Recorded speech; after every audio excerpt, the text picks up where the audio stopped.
बाप को गेट पर देखा तो वो अंदर आकर बीवी बोली, लगता है बूढ़े को पैसों की जरूरत आ पड़ी है, तभी मुंह उठाए यहाँ आ गया है। अपने पेट का तो गुजारा नहीं होता, अब घर वालों का क्या करेगा। बीवी की तल्ख बातें सुनकर वो कुछ ना बोला और खामोशी से दरवाजा खोलने चला गया। दरवाजा खोला तो बाप सामने खड़े थे। बेटी ने झुककर उनके पांव छुए तो बाप ने दुआ दी, खुश रहो बेटा। वो उन्हें अंदर ले आया। बाप ने बेटे को गौर से देखा और बोले, बेटा बहुत कमजोर लग रहे हो, सब खैरियत है, बीमार तो नहीं हो? बेटा हल्की सी मुस्कुराहट के साथ बोला, नहीं बाबू, मौसम बदल रहा है ना, इसलिए थोड़ा कमजोर लग रहा हूं। फिर उसने कमरे से चारपाई निकालकर छोटी सी सहन में बिछा दी। बाप चारपाई पर बैठ के और इधर उधर देखने लगी। कुछ देर बाद बोली, बच्चे स्कूल गए होंगे शायद। बेटा बोला, नहीं बाबू, आज छुट्टी है, बाहर खेल रहे हैं। खिड़की के पास खड़ी बीवी का दिल चाहा कि सच बता दे कि कोई छुट्टी नहीं है, फीस ना देने की वजह से बच्चों को स्कूल से निकाल दिया गया है, मगर उसने खुद को रोक लिया। इतने में दोनों बच्चे दौड़ते हुए आए और दादा से लिपट गए। दादा ने प्यार किया और जेब से मूंगफली निकालकर उन्हें दे दी। बच्चों के पुराने और पैबंद लगे कपड़े देखकर बाप से बेटे की हालत छुपी न रह सकी।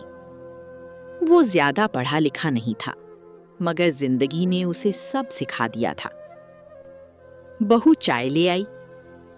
बाप ने एक घूंट लेते ही समझ लिया कि ये खालिस दूध की चाय नहीं है।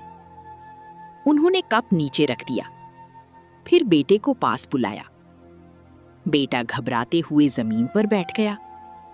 उसके दिल में खौफ था, कहीं बाप पैसे न मांग ले, क्योंकि वो पहले ही बहुत परेशान था।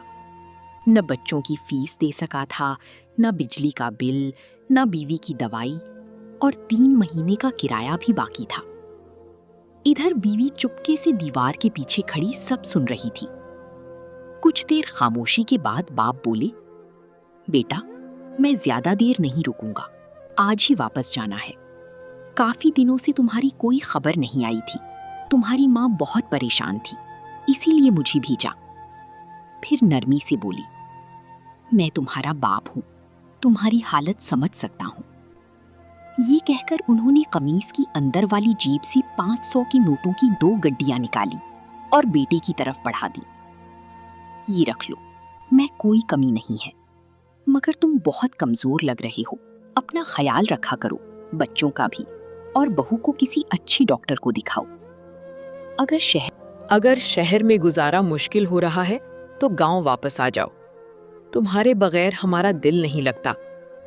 पोते पोतियों के बगैर घर सुनना लगता है। बेटा शर्मिंदगी से सर झुकाकर बैठा रहा। इधर बहू दरवाजे के पीछे आंसू ना रोक सकी। बाप ने पैसे उसके हाथ में रख दिए, बिल्कुल वैसे ही जैसे बचपन में मेले के लिए चंद सिक्के दिया करते थे। बेटे का दिल चाहा कि बाप की गोद में सर रखकर रो पड़े और कहे, बाबू, शहर की जिंदगी ने मुझे थका दिया है, मैं ना अपनी जरूरत पूरी कर पा रहा हूं, ना अपने घर वालों की। मगर वो कुछ ना कह सका। सबक, जब तक बाप के कदमों में ताकत होती है, वो कभी औलाद पर बोझ नहीं बनता। एक बाप कई बेटों के खानदान को पाल सकता है, मगर कई बेटे मिलकर भी एक बाप को नहीं पाल सकते। कड़वा है मगर सच है। कहानी अच्छी लगे तो लाइक करें, शेयर करें, कमेंट्स करें, चैनल को सब्सक्राइब करें और बेल आइकॉन का बटन